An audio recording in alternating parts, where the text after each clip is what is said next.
You know what really makes us mad? Is wasting money on CDs with only one or two good songs. Yeah. Tell them about punk.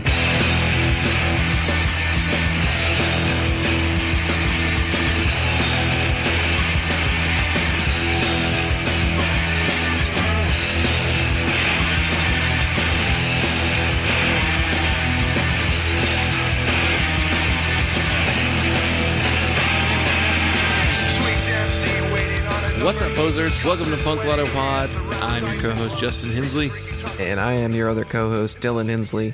And this is the show where we assign our guests a year, and they choose one punk, hardcore, emo, or punk-adjacent album from that year for us to talk about. And today, we are talking with Betsy Wright and Laura King of the band Bat Fangs. They have a brand new record coming out on Don Giovanni Records, and that record's called Queen of My World. Very excited to listen to that album. Their last record was fantastic, so I cannot wait to hear the new one. And what are we talking about today? We are talking about the year 1982 and the Bangles self-titled EP, Bangles. Yeah, this is only our second time our guests have chosen an EP for us to talk about. Yeah, we really need to push that as an option for people because the preparation for this was very low pressure. Like, oh, an EP, great. It'll be done by the time I get off the train. Yeah. And if you're curious about what else came out in 1982, you can head on over to our Patreon. That's patreon.com/punklautopod, where we're going to do a dive on the year 1982. We've already done one on 1982 punk records, so I think we're going to do an overall this time. Yes. Head on over to our Patreon, where for $1 you get access to all of our bonus audio. And then you can follow us on all forms of social media, Facebook, Twitter, Instagram, @punklautopod. We have an email address, it's punklautopod@gmail.com. And a Substack, punklautopod.substack.com. And a voicemail, 202-688-PUNK. I think that's everything. It should be. One would say it's too much, but enjoy the show.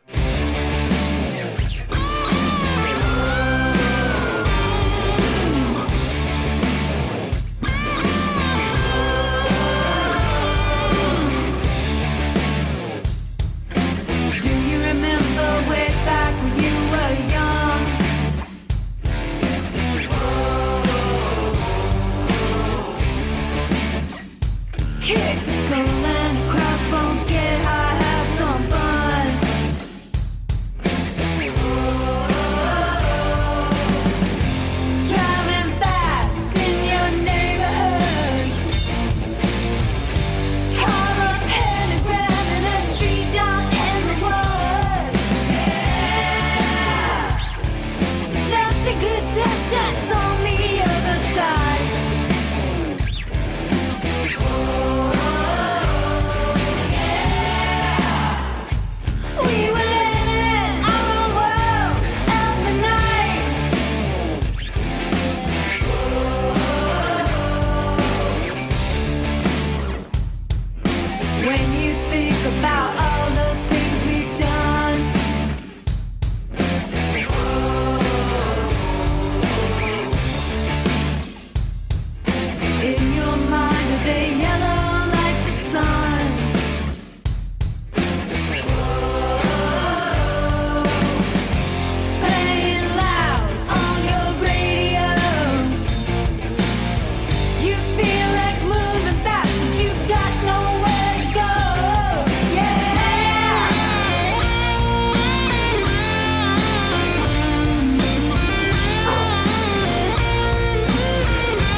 For the listeners' sake, could each of you say your name and your role in the band so that they could tell who's speaking?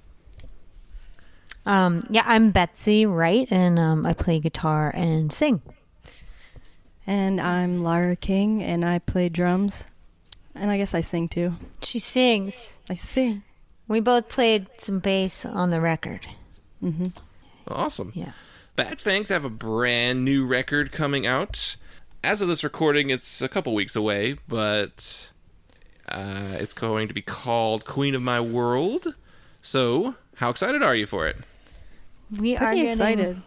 We're glad it's coming out soon because it's been done for a while. Like, thanks to the pandemic, it's been sort of sitting kind of slow roll.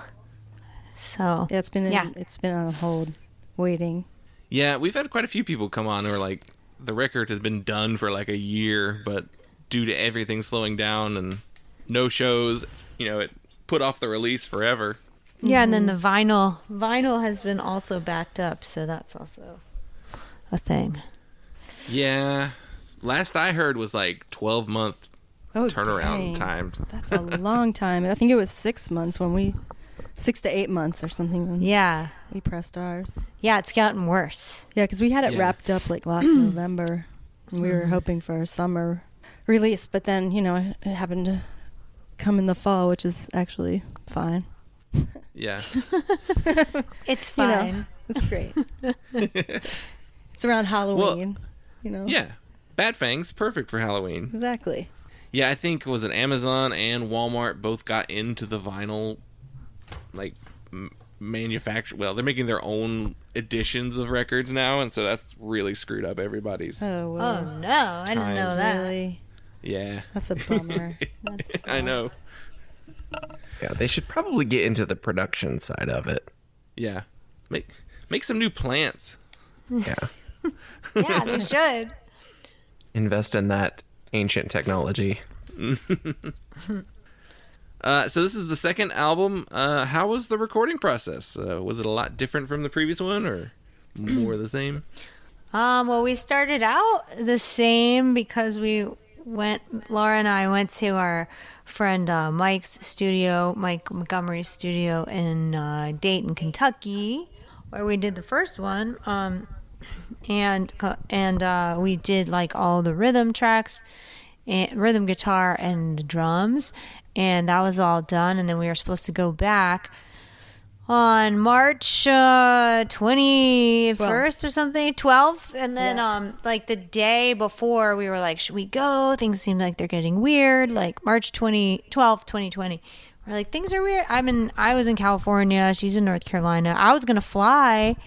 And then the next day, it just was like a last minute call. Like, with the pandemic stuff, like, what if I get stuck there? I might not be able to make it back. Or I don't know. Things got weird. So we canceled the trip. But I'm really glad I had this like urgency because I had been practicing all the guitar solos and I really wanted to record them. And I was like, I got to get this done. So I went to my friend's house in LA. My friend Steve Kelly's house, and he just like recorded them. We recorded all the guitar solos in one day just at his house and stuck them on the record, and then ended up, I was like, I'll go back to Dayton in a few weeks once the pandemic, and that just went on and on. So I just had to sing it all the stuff in my apartment, and we put bass on from there. So really, but we got really lucky that we had done those basic tracks in February or something, or else I don't think we could have ever pulled it off since we are such a live band. Yeah. We finished all the drums and all the rhythm guitars, which was perfect. Yeah. Yeah, those early days of the pandemic where we were all like, I don't know, we were treating it so much like, well, we're going to be stuck here forever if we don't get where we need to be. I guess we were all worried about like some of the more stricter controls that like China and Italy were going through at that point. And Yeah. America it did was not kind of do that. scary. Yeah, it's like if you left, can you not get back to where you need to be? But Anyway, yeah, but it worked out. It just took a lot longer, and like I really like hate recording all by myself. Like I need like the more like for singing, I don't like it. Like I need like the moral support of my band mates, and like Mike, who's our engineer and has also played bass like on tour with us and stuff, who owns the studio where we record, like he's kind of like part of the band too, so it's like I just was like really needed them to, because you can't, when you're by yourself you don't know, like you just need someone to be like, no, that sucks, like do it again, or no, it was fine, do it. And you're like, it sucked. And they're, they'll be like, no, it was fine. It's totally fine. Don't worry. But so instead I ended up doing every song like a bazillion times and then deleting it and redoing it. And it just was like, I hate that. So I hope I never have to do that again. You did a great job though. I mean, I agree with you on that. I can't really listen to it. Come on. But no, when we're in the studio, we're all together, and it's like we're pretty much locked in for a week together, and we all just become like this goofy family that's recording a record, and we're all totally there to support each other, support our moves. So it was hard. It was weird. Definitely weird. Yeah. Definitely weird, but anyway, it came out. I mean, Mike, we were just sending tracks to Mike, I mean, if you've heard the record, there was like a lot of vocal tracks on the record. It was like super layered. So I mean, we're sending him like 25 vocal tracks, and I'm kind of like, I did this. I don't know what it is here. Yeah. And then he was very patient with us. He lined it all up and he made it all, all good. And we don't do like a lot of digital correcting, like timing wise on the drums or on the guitars or anything. And we don't do a lot of like punching. Like I've been on other records where it would be like, use this word from take 1 and use this word from take 2 and use this phrase from take 3. And like that kind of, yeah, we don't really do that, so, which is cool, because I think if it starts to sound kind of weird, like a robot made it, which is fine for some people, but for this kind of music, I don't think it really needs that. Yeah, there's definitely, it can be done well that way, because it certainly sells lots of records that way, and singles. But yeah, like the style of music that you play is almost, it fits in a time period where that technology didn't really exist, so it wouldn't make sense to do it that way, Mm-hmm. Yeah. Totally. Yeah, like the first record we did all on tape, we didn't even have any computers in the room. I mean, we didn't do any computers on the first record. We mixed it on the board, the three of us. And we did end up having someone else remix it later, but we didn't even, it did not go through any corrections or anything. So this one we had to do the computer because of the pandemic, but yeah. So this is your second time working with Don Giovanni Records. How's that been? It's been great. There's a cool label. There's a lot of cool bands on that label. It feels like lots happening right now. Laura had another record. I do. On Don Giovanni. Yeah. Came out in January. Speed Stick. Yeah, I was going to bring that up because just for the audience's sake, you're not only in Bat Fangs, but Laura, you played in Speed Stick and Flesh Wounds. Is that band still around? No, Flesh Wounds has been done since probably 2016 when Bat Fangs started playing. Yeah. But Speed Stick is going. Betsy, you play in X-Hex, of course. Mm-hmm. Which I think I got to see you in Charlotte, maybe on that. Was there like one last tour where you went through Charlotte? Yeah, we were in. I remember the last time we were in Charlotte. It was probably 2019. Yeah, that feels right. That's what I was trying to remember. Mm-hmm. And that it was like a theater that was converted into a show space or something like that. Yeah, it was like a theater, but we played in like the bar kind of area there. Mm-hmm. Yeah, there was like not that many people there. Yeah, it was like a middle of the week show. Yeah, it was super weird. Yeah, I remember it was one of those shows where it's just like, if I go closer to the stage, it's gonna look weird because I'm the only one up there. I know. Yeah, that was a weird show. I remember specifically that being a weird show. But y'all were great. You sounded amazing. Well, thanks. I guess the only thing I really know about the band's formation is that it was sort of a side project for X-Hex due to like an extended break. But how did you two, wind up working together? Well, we met at the 930 Club at the end of 2015 when I was playing with Mac McCon from Superchunk, and we opened for X-Hex, and then we just became friends, and we kept in touch for a bit, and then I guess maybe 6 months later, Betsy messaged me and asked me if I wanted to play drums because she had a bunch of like metal songs she wanted to try out, and I think Flesh Wounds at that time had just broken up, and I was kind of like, what am I doing?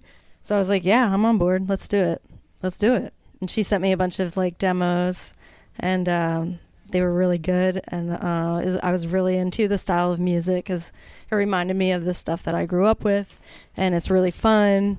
And then we just kind of made plans to get together, and then it's everything's just kind of fallen in place since then. Wouldn't you say, Betsy? Who, me? Yeah. I mean, sorry, I'm looking at you in this. I know, it's like, I knew you were talking to me. Yeah, no. Yeah, we've had like an awesome time. I feel like everything we wanted to do, like we just were able to do, and now we're just trying to go for another round. But it's been, we just booked some shows. It's been hard. It's been kind of like we haven't really played a show yet, so we're gonna try to do that. Hopefully, that will. Every day, it's like, are things gonna happen? Yeah. But yeah.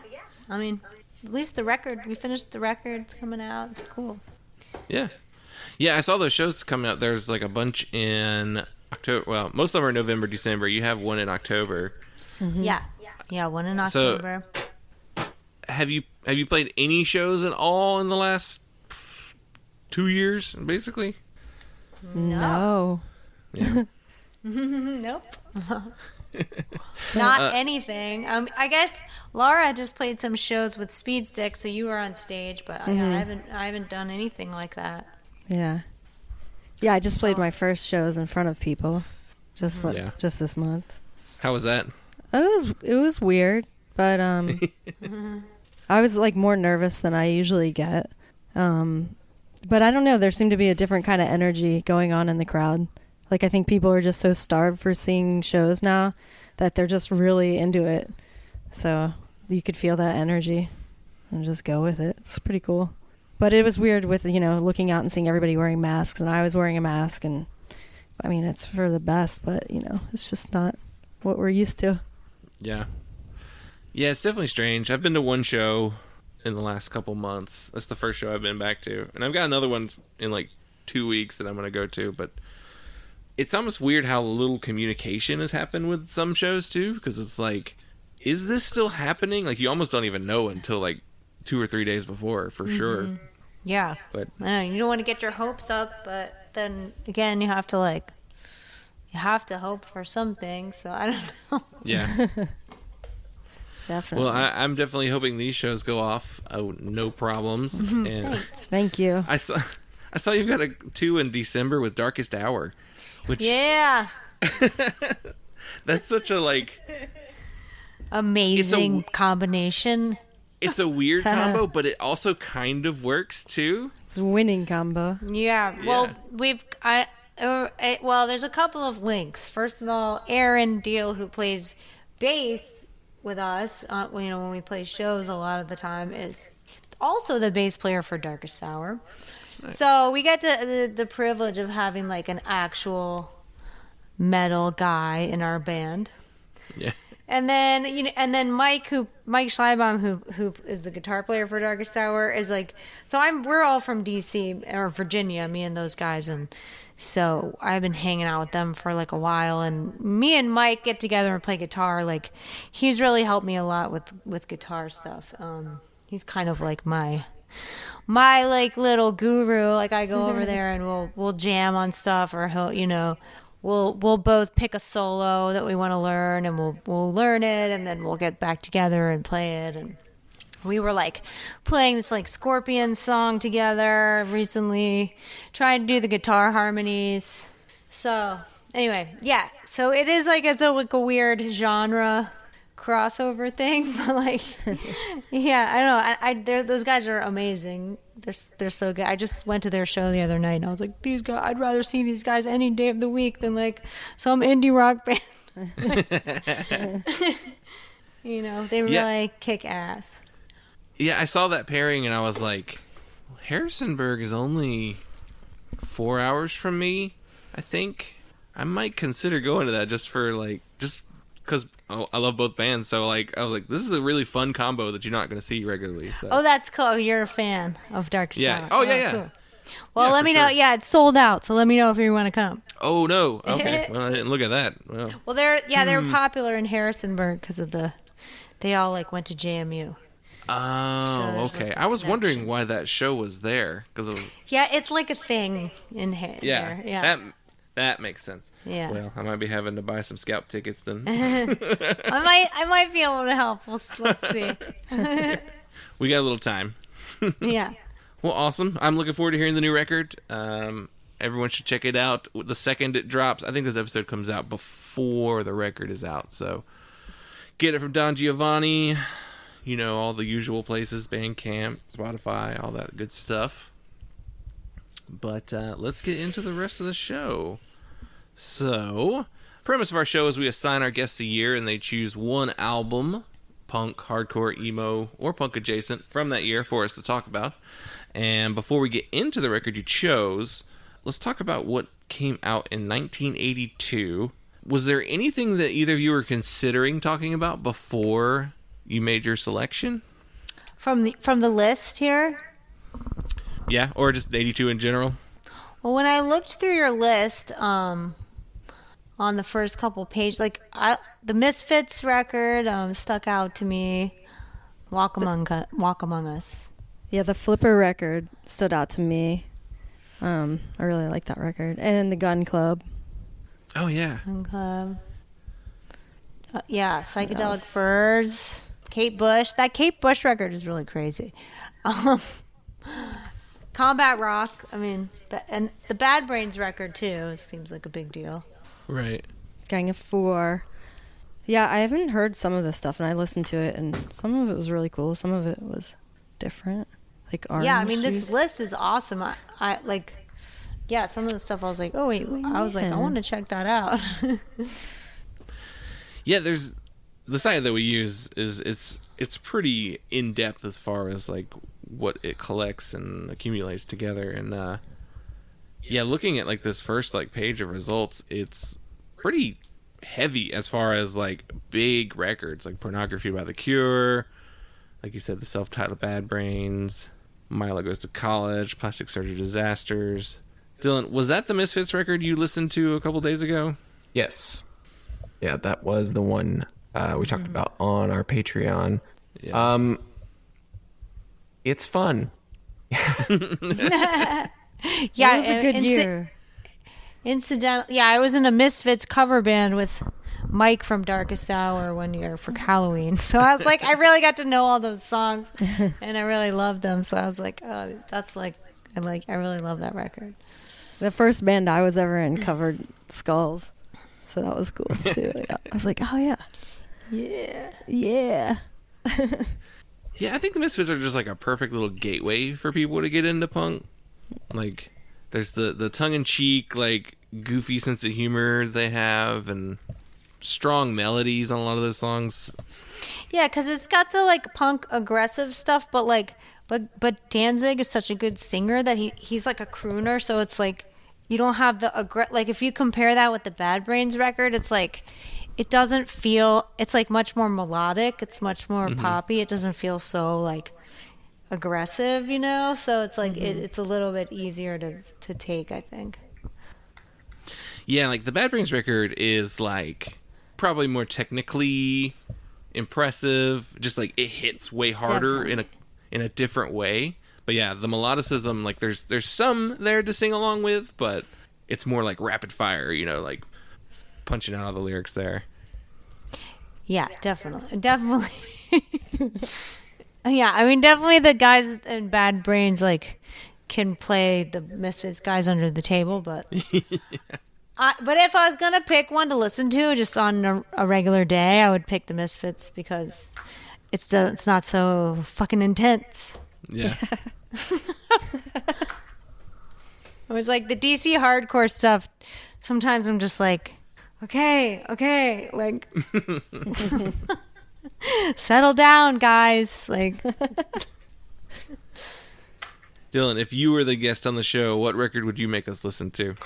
That Gun Club record that is great. That was mentioned a minute ago. I could definitely dig deeper on the Gun Club. They're kind of, I haven't really been familiar with them until maybe the last couple of years. I've listened to a few of their records, but I did actually listen to this one recently, this past month.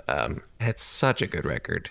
And really just from beginning to end, it's got such a cool vibe. I mean, the album cover is just so cool on its own. Like, you look at it and you're like, this is gonna be a good record.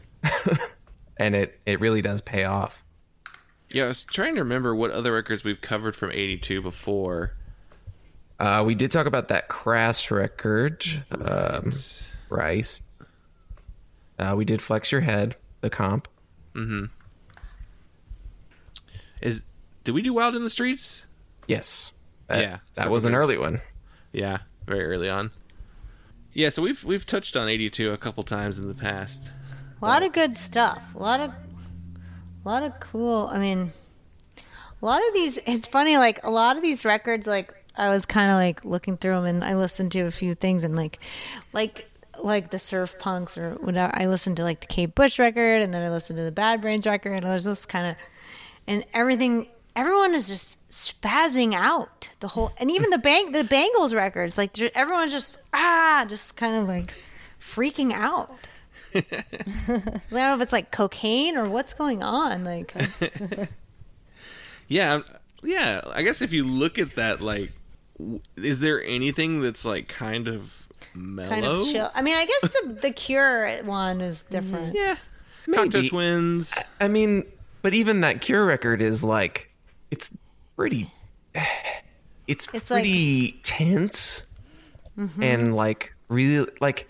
There's a lot invested in it. Like there's not, it's like pacing wise, it's slower for sure, but there's still like a lot of layers and just like really long songs. Like there's an intensity to it that is still, it is pretty consistent with 82 with a lot of stuff. I mean, there's pretty big metal stuff going on too. So yeah, I think that was just the atmosphere of the early 80s. I don't know.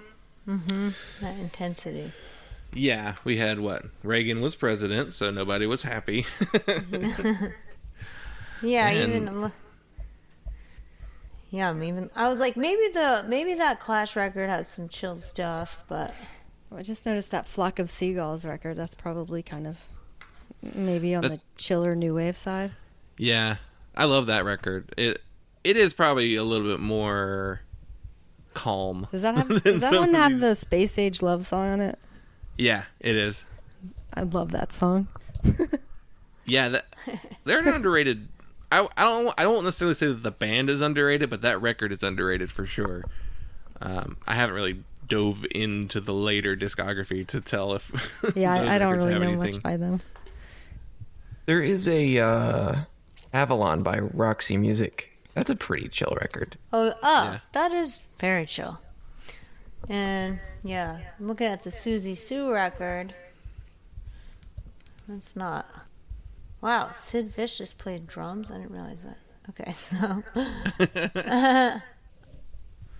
Yeah, and then we could go forever on these charts, I guess, really. No. But the record you did choose for us to talk about, though, is Bangles by the Bangles.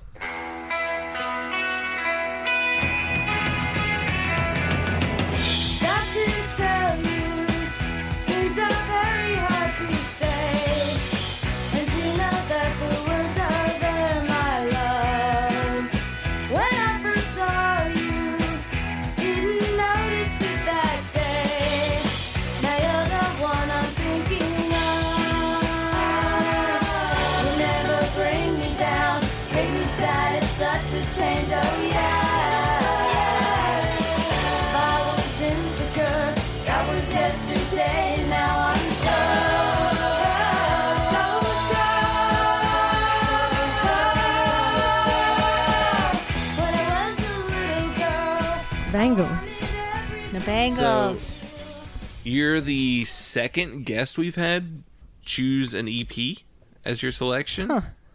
I Okay. think the only other person, everyone else wants to choose records, I guess, because there's a little bit more to talk about, I guess, with an LP. But I think there's plenty to talk about with this record. Yeah, I think so. It's such a big deal for them because it was like their first thing. So Yeah, and at the time, them coming out with that, the kind of music they played, you know, when all the other punk rock, like in your face stuff was there. This was a little bit calmer than that, and I don't know. I think they had success from it. I would say they went on and made a few more records. Yeah, a couple. Yeah, I know that. Yeah, I've got some stats on the record. I'll run through real quick. So, the Bangles formed in Los Angeles in 1981. They formed as The Colors with a U, and later they changed their name to the Supersonic Bangs, and then just the Bangs, before being threatened by a pre-existing band called the Bangs. So they dropped the and added LES, and they became the Bangles. The came back in on the records later, but it's an interesting little trajectory that they went. And whatever happened to that other Bangs? Yeah, what happened who to were them? they? And also to have so many names in like 1 year, it's pretty good. I mean, come on. yeah, You know, I didn't know they were called Colors though with a U. I had no idea that. So that's pretty interesting. Yeah, they were a trio early on, so they didn't have a full bass player until like a little bit before this record. Okay.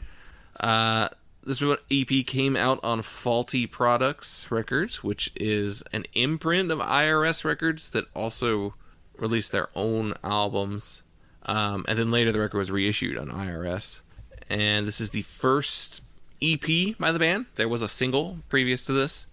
The person on this record is Susanna Hoffs on guitar, Vicky Peterson on guitar, Debbie Peterson on drums, and Annette Zelinskas on bass.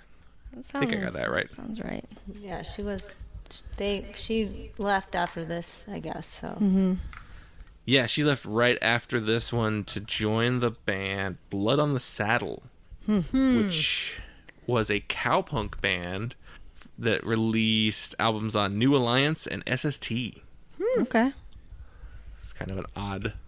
So to answer your question, Justin, about whatever happened to the Bangs, they released one EP in 1981, and that's it. Well, That always happens. Like, every band that ever gets that, like, well, we had to change our name because of legal action, the other band never does anything. that's true. I think that is a pattern. And the record was produced by Craig Leon, who has produced albums by the Ramones, Blondie, Suicide, and tons of other bands as well. cool. So, before we get into the rest of the opinion section, what made you choose this album? Well, I mean, we're both just. I mean, like we both grew up on the Bangles. I mean, so just like when I looked through the list, I was like, I don't know, Laura, what do you think? And I was like, and she's like, what about? And then she sent me this, you know, and it said 1982, and I was like, yes, Yeah. because that's just the thing. Yeah. I think we've bonded over the Bangles over the years. I was a huge Bangle fan growing up. Like they are the reason I play music. I will say that 100%. So yeah, when you guys gave us the year, I was like, oh my God. So what year did that Bangles EP come out? And it was 82. So I was like, let's do that. You know, I was like, is it punk? Is it? It's kind of, you know, what? It's kind of, it's punk in its own way. It's kind of punk. It's punk. I mean, I They're feel like punk. it's punk. They can just sing their ass off, so it doesn't sound. Yeah. I mean, they just play. They play so well that Great players. it's a little more slick than, you know. It's not like that punk, but it's punk. Yeah, I mean, our definition of punk is very loose. We definitely will apply it liberally to. It's just any as kind of punk music. as like combat rock. I mean, Yeah. it's like less. It's less commercial than that, I think. Yeah, I mean, then there's like records like Cocteau Twins. It's like I wouldn't really call that even a punk record. It's more dream pop or whatever you want to call them. But Like like The Cure too. yeah, so but this has more energy, so this fits into the more like aggro side. I mean, we talked about a Sundays record a few weeks ago, so like that we don't really care what it is or isn't punk. Cool. Well, I think they're punk. I mean, I was watching like them on the Dick Clark show, and I mean they are punk. I mean they have a raw energy. Yeah, they and really they do. have like, you know, the way they look, and they're just like they have a real like fuck you. You know, I mean, like, Yeah. don't mess with us. Kind of, they're a gang, you know, and it's cool to see. Yeah, I think I watched that same. Was it the American Bandstand? Yes, yeah. Yeah, they played The Real World and what was the second track on here? Want you?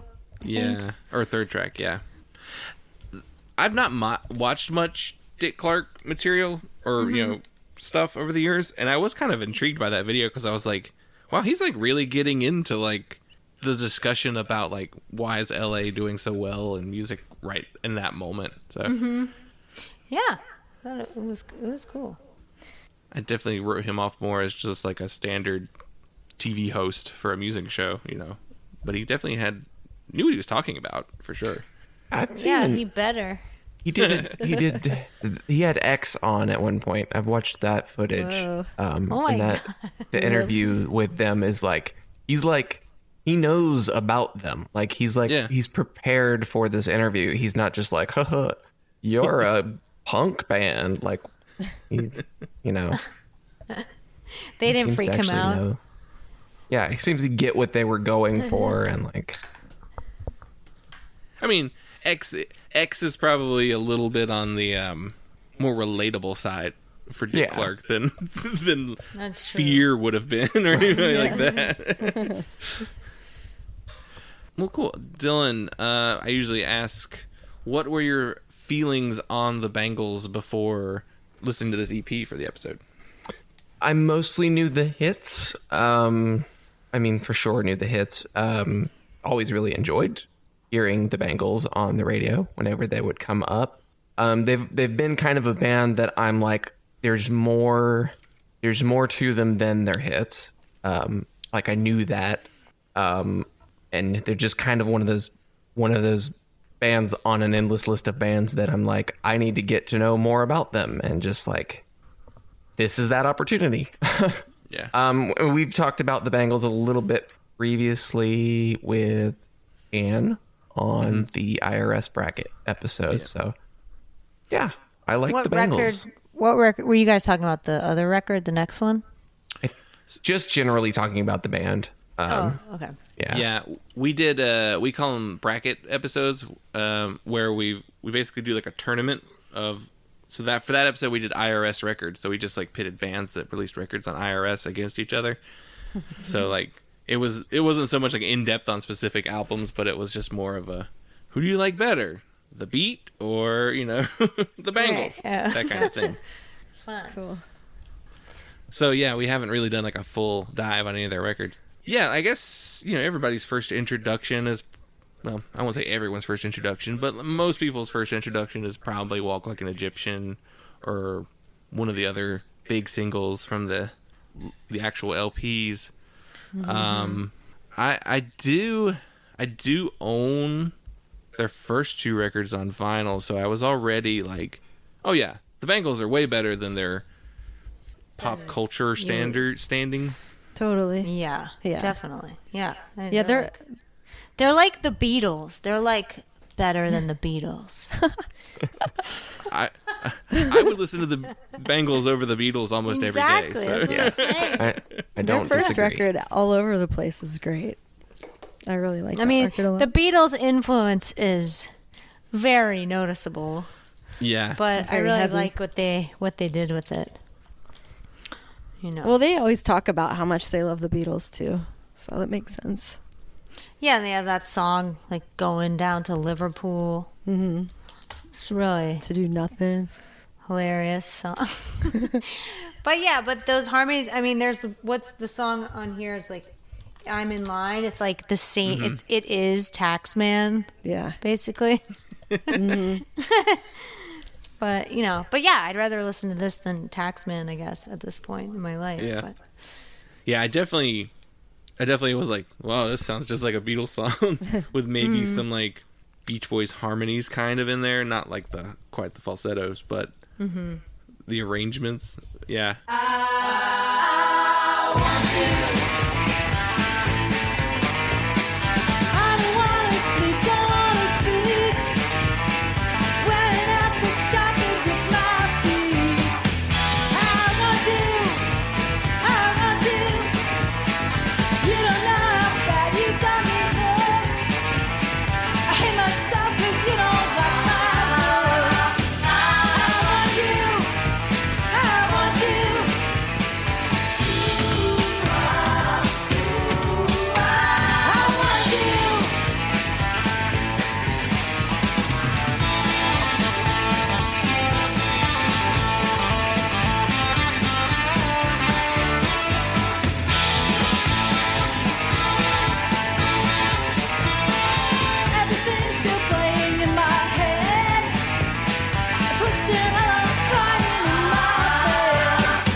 Yeah, I was surprised at how like 60s it sounded. There's like, I don't know, there's a lot of different things. There's a surf in there. Yep. Yeah, Some the of the- surf, the Rickenbacker, like jingle jangle sound. It's like the birdsy kind of California thing. Yeah, they always. What did they always say? Like they were like a part of the like Paisley pop movement or something. The Paisley Underground. Paisley Underground. Yeah. Yeah, which like I was looking at the bands that are considered Paisley Underground, and I didn't really know any of the other bands that were part of it. Bangles were clearly the standouts. Yeah. Game Theory is probably the only other one that I was like really familiar with prior to this. Check I out- did actually just listen to a record by the 3 o'clock. Oh, me too. Yeah, there's this that afternoon. song, Jet Fighter. They have some really good songs. I listened to, which record was that? I think Dream Syndicate was like another of the bigger groups. Yeah, that makes sense. Well, they had a record out in '82 that I just saw. Whoops, saw. The Dreams Syndicate. I just Yeah. pressed play on the 3 o'clock album. I was trying to see what it was. Yeah, the this, Paisley. This one, 16 Tambourines, the 3 o'clock. But that came out in '83. Oh, that's right. Yeah, they had, that's right. They were called Before 3 o'clock with before spelled Befour. It's Oh, weird. very clever. Everybody went to English. That one did come out I thought that came out in 82. That it showed up on the 82 chart. It did. Okay. Yeah, it's interesting because I was reading about the Paisley Underground, and it was more psychedelic kind of influenced music, and the Bangles kind of called themselves like they did their take on like the Mamas and Papas like style, which Yeah. makes them I guess stand out from the rest of the bands in that sound because they do. But they also, some of the members of like those bands were like they hated the term anyway. They were just like, what? We're not. It's not a thing. It's just Yeah. like an association we have with each other. We just all happen to be doing the same thing with a certain aesthetic in the same city or region. Right. caught Yeah, I on. mean, I guess they came by it honestly. If they were in California, I mean, they were just kind of. It was probably looking back to those people. I mean, people are still doing that now, and that in the '80s, it wasn't that long ago. Yeah. Yeah, I mean, it's not weird to say, like, you know, look to your childhood for, like, sounds and influences in your music. The Ramones were doing that. Joan Jett was doing that, too. Like, and they were making music at the same time. So yeah, it totally makes sense. Like, Yeah, it's just I did think of, in the 80s, I feel like there was a lot of like throwing back to the 50s, and like I would say like the Ramones, it's like Buddy Holly, or something like that, and like a lot of the punk stuff is so just those 50s chords, those like 1, 4, 5 like songs. And so this, I think the Bangles are a little different in that they were like more 60s and more I wouldn't call them psychedelic, but they're like, yeah, it's so much more of like a jingle jangle kind of music. Jangle pop. Yeah. So, there wasn't a lot of other pop music at that time that had that. And also they're like a real band, they're like actually it's not like pop music, that came out at the same time that was like a lot of drum machines and stuff like that. It's like, I like when I was a kid, I had the Madonna record and the Bangles record at the same time. It must have come out right at the same time.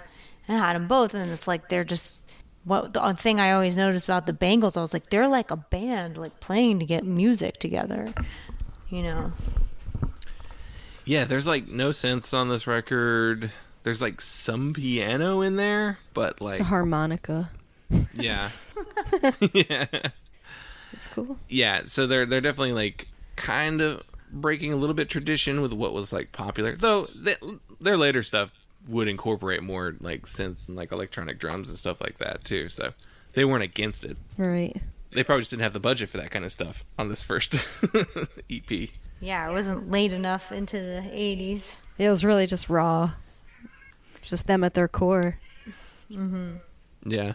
It's a 5-song EP. It's pretty easy to kind of like go through the tracks. It starts off with The Real World, which is sung by Susanna.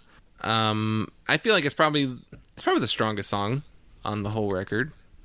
I think that's pretty. You could really say that, yeah. Yeah. Out of their song. In terms of like song, in terms of songs, yeah. Yeah. It's pretty catchy. It's very catchy. Yeah, for sure. And then there's I'm in Line, which is a Debbie-led song, which that's the one that has the Beatles vibe going on there. Want You is sung by Vicky, which I think is really cool that they like basically all took turns singing and then occasionally doing songs together. Like Mary Street is Susanna and Debbie singing, which it was funny because I was listening to Mary Street and it kind of reminded me a little bit of an X-Hex song. I don't know. They're not like a specific one. Maybe in like the vocal style. Huh. Or maybe it's just because it says Mary in it. Well, honestly, like I was like, that sounds a little like Mary on one part of the song. Yeah. Interesting. Yeah, I mean, I think there's some crossover in influences anyway. Yeah. Like I wouldn't call the Bangles like a direct influence on that band, but probably share the Beatles sort of thing. Yeah. And then it ends on How Is the Air Up There, which is a cover, which is probably my second favorite song on the record. It's a cover of a New Zealand band, the La Dee Das, I think is what their name was. Unfamiliar with that band, really. I like the Bangles version's better.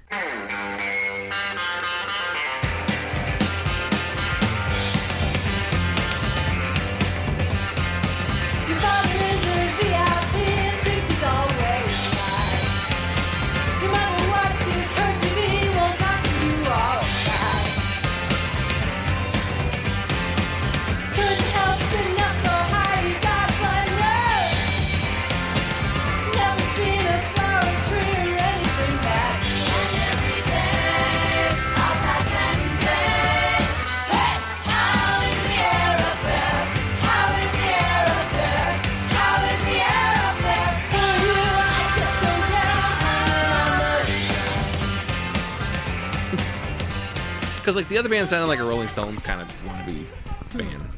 Wonder how they got hooked up with that song. I don't know, because it does seem like an odd choice. I don't know that would have necessarily had any like crossover success in the United States. Maybe. I mean, I don't know. Maybe they just liked it. Yeah. They heard it. Liked it. Do you have any favorite songs on the record? I think I like The Real World and Want You. Yeah. I definitely like The Real World as well. I think that's definitely the best. Or the, most fun. Yeah, I think it's one of the best Bangles songs, period. Yeah. Yeah. Yeah. Yeah, it's definitely up there for sure. I noticed they made 2 music videos for that song. There's one that is more like a Ed Sullivan Show like appearance type thing where they're dressed in like 60s clothes, and it starts in black and white and then cuts to color, fades into color. Oh, weird. And then there's a second video which I guess is because there was like a remixed version of the song that was used as a single too, and it's got a little bit more to it, but even that one still is like going for the 60s vibe. So it was an obvious thing they were going for. Yeah, I think that was like their thing, they were into that for sure. They've said it. It's a fact. Fact. It's a fact. Yeah, I think like this EP in particular, it's like the vocal style is sort of with the harmonies and all of that is so over the top, like with the harmonies, that it really is more of a throwback. I think like on the LP that has like, a different light, that one, like I think it's a little more mellow with the harmony. It's not so like intricately, you know what I mean? It's not, the harmonies aren't so crazy that it's bringing it into like a different, it makes it seem a little more contemporary, I think, when they didn't make them that intense as they were on this record. So like this, like they seem much more Beatlesy on this, and definitely when you said Mamas and the Papas, I thought that made a lot of sense. Yeah, I think culturally they're probably overlooked, even with like some of their contemporaries. They're probably even like, I think the Go-Go's kind of even get a little bit more attention today than the Bangles do. Yeah, I know. I think they don't have like I think the Go-Go's have like a cool factor that the Bangles don't seem to have. And I don't know. And I think it's because of Walk Like an Egyptian. Yeah. Like it feels almost like a novelty song. Yeah, and it is. I mean, it kind of doesn't fit in on that record. It doesn't really fit on. It's like, it doesn't fit. It's a gimmicky kind of a song. And then the video was the thing that everybody knew them, because that was the MTV hit. Yeah. Which is funny because then they had other hits too, like Manic Monday. Oh yeah, In right. the same year. If she knew what Same she album, wants. right? Yeah. Same and album. Prince wrote that song and sent it to them too to Yeah. use. 'Cause Manic Monday. he liked them. Yeah, I think Which he is went by the name Christopher. That was his like pen name. Yeah. Yeah, that's what it says on the record. Christopher. It's funny to think of Prince being like a Bangles fan. I mean, I guess he just knows what sounds good, but at the same time, it's like, it's a little bit more. I just think like if you watch like some of the live performances of like the Real World and these, I mean they are just like so they're all just playing every note perfectly. I mean the guitar solos are insane. The singing is insane. The drumming is insane. I mean the bass player sounds amazing. It's like they're all just playing their ass off. They're playing perfectly. It's like.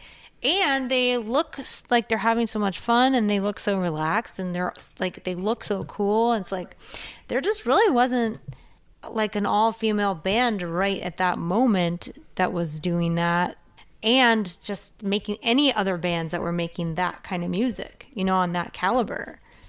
So it's Ian Prince being such a virtuosic musician, I feel like if he saw that, he would be like, wow, I could imagine him being impressed for sure. Yeah, Yeah, I mean, he also like he had his obsession with like the '60s too, and so like them tapping into that was must just connected with him, I guess. That's what he saw in it. They're an interesting band because they didn't even make it 10 years before breaking up. They formed in '81 and broke up in '89, and some of that had to do with just like inner band conflict, and a lot of the press would call Susanna the lead singer, even though like they all sang in the band. And I guess maybe Susanna had more songs. That's probably the reason why you would think that. But they're very much written as a band. Like all these songs are written at least by two people. You know, they get the credit. Yeah, that's true. The only like odd person not in the group is Annette, and she left immediately. So Yeah, and you know, just in reading about them, I was like looking at Wikipedia, and I was shocked. But Michael Steele, their next bass player, was actually the founding bass player in the Runaways. Was the very first bass player in the Runaways. So Yeah. like, I was kind of blown away. I didn't know that. I was like, wow, that's such a crazy connection between those two bands. does he play on anything by the Runaways we've heard, or did he leave even before then? Michael Steele's was a girl. That, Oh. Yeah, no, she played. No, I don't know if she recorded or not, but she was like someone Kim Fowley like found and brought, you know, to form the band with Joe, you know, at the very beginning, the very first one. So I see a writing credit on Queens of Noise. for Michael Steele. Oh, really? Yeah. That's crazy. So maybe Wow. she Guess helped so. write a song and then they used it for the record. Yeah, I wonder. I mean, yeah, I don't know. She might be on the record. Because But- the record has Joan Jett, Lita Ford, Jackie Fox. Let's see who. Yeah, so she would have played So bass. Jackie Fox would have been. Yeah. Anyway, yeah, I thought that was kind of cool. I was like, Yeah. because I didn't know that. It's like a lineage there too, like from the Yeah. Runaways to the Bangles. Yeah. Yeah. Checking out my notes to see if I had anything else in here. Yeah. Dylan, what did you think of it? I mean, you haven't really heard much of your opinion on this one. I think it's great. I mean, I think it's a lot of fun. It has a kind of off the cuff feeling. Like it's I don't want to say raw because it's not, because it's really, really, really well performed too. Like it's not like raw in a sloppy way, but I guess maybe in just kind of like the energy that it has is very much like a, you know, just a great band playing well together. I was a little taken, or I guess maybe a little bit surprised at how 60s it really does sound. Like it is, they are aggressively going for it with that kind of throwback thing, but it's like they do it so well. Like, I mean, they may as well, like, you know, it's not like they just took those influences and kind of were like, we're going to make the artwork look this way, and we're going to like, maybe we'll have a 12-string part. They're like, they actually wrote songs that sound like Southern California, you know, sunshine pop songs, and like really arrange the harmonies in that way. So it's really cool to hear a band do that with, you know, maybe a more contemporary for the time production, but like it sounds great too. Like I was not expecting it to sound so professional for this being like their debut EP. I was definitely thinking it would be a little rougher around the edges, but Yeah, they're so polished. It's like the band itself is so polished. Yeah, so it's like really no surprise that they like would go on to have the career they have, because they're so tight on this record. And like even the single that they released before this EP is really good too. Those songs are on that Ladies and Gentlemen, the Bangles compilation. It's like getting out of hand. And like the very, very first track is like an instrumental sort of surfy song, but then the two tracks after that were from the single, and like they sound like it doesn't sound as good as someone's first single usually sounds. Right. Yeah. Like, yeah. They're How did great. they get so good? They're so great. Yeah, I think they just like started when they were really young too. Yeah. So like they've probably been playing their instruments since they were kids. So. Well, and Debbie and Vicky are sisters, so they have that sibling thing, you know, and they probably just grew up music, you know, just playing music, like you're just saying. But yeah. yeah, The trio, I guess, is kind of what makes it work, since Annette was just kind of like added in right before the record. But she does a great job there too. She's so good though too. I mean, like, Yeah. It's kind of you're kind of like, what happened to her? Because she really she's really good at. Well, one thing, shows. you know, I listened to that very first Blood on the Saddle record that she did. It's really good too. Like it's cowpunk, like it's got like twangy western like sounds all over it, but it's still really, really good. She sings a couple tracks on it. Cool. I I need to try out some of the other records that they did too, because I like the first one a lot. It kind of gun clubbish sounding record. Cool. So I was like, well, I guess she was like, well, she got the lead sing in that band, so she was like, that's my sure bet. So I'll go over here. Oh, that was like her lead. She was the lead singer. Yeah, it was like split between her and another guy, but yeah, and she did like 3 or 4 records with them. Well, maybe that's why she wanted to do that. Which makes sense. You get a little bit more creative control. Yeah. This 60s throwback band isn't going anywhere. I'm gonna go join this cowpunk band. Oh, what's that? They signed to a major label and they're like on charting singles. And great. Exactly. I mean, I've definitely heard of Blood on the Saddle though, so like, it's Yeah, I think I've heard of them not for too. nothing. And I mean, she's back in the band now too. She rejoined in 2018 because Michael Steele left. Oh, that's right. Yeah, for their touring stuff. Yeah. Yeah. So, she's getting back in on that legacy tour there. Yeah. whenever shows happen, of course. Yeah. I think that's everything I have in my notes. Unless anyone has anything else they want to say about it. Laura, the expert. Laura, the resident expert. The resident expert. I've barely said a thing. I would just say, for me personally, it was very influential, and I appreciate them a lot as musicians. And I don't know, it's just pretty cool to hear.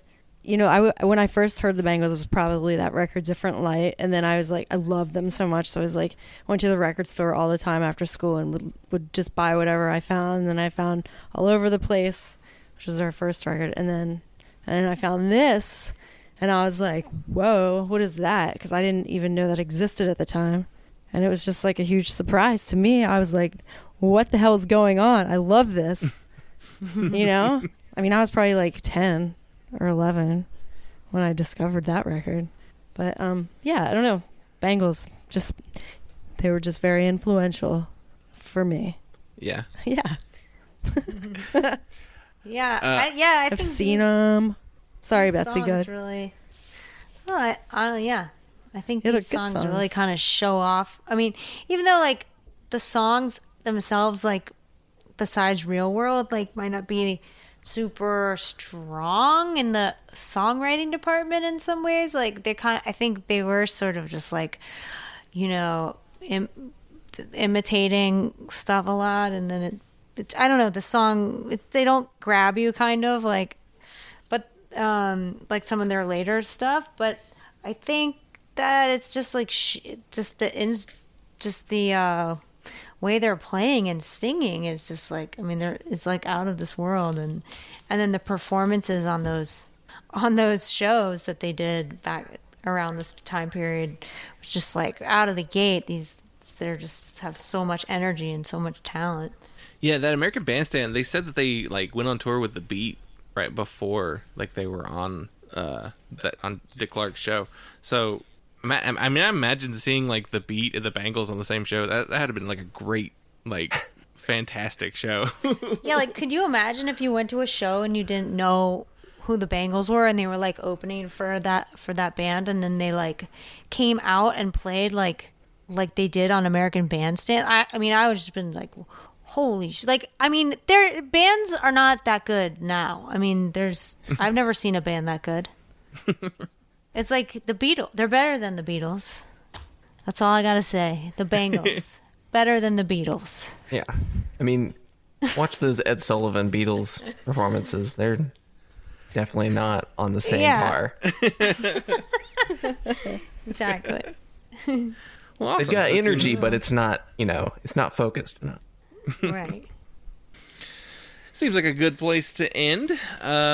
So tell everyone where we can follow you online and get the record, all that good stuff. Now you can pre-order the record from Don Giovanni. I guess it's dongiovanni.com. I think it's dongiovannirecords.com. Records. Okay. Don Giovanni Records. And then you can go to our Instagram. We're Bat Fangs. And what else? We got Bandcamp. We're on all the streaming. So YouTube, there's some do videos. it up. We got some videos coming out. Check it out. Yeah. Awesome. We like to play shows. Like hopefully we'll get to play shows and you know. We have a video in the works now that should be out when the record comes out. Record out October 29th. Yep. Yeah, and I believe this episode goes up like 2 weeks before the record comes out, so Cool. it's like Awesome. perfect timing there. Yeah. So Cool. Thank you. I'll include links to all that in the show notes.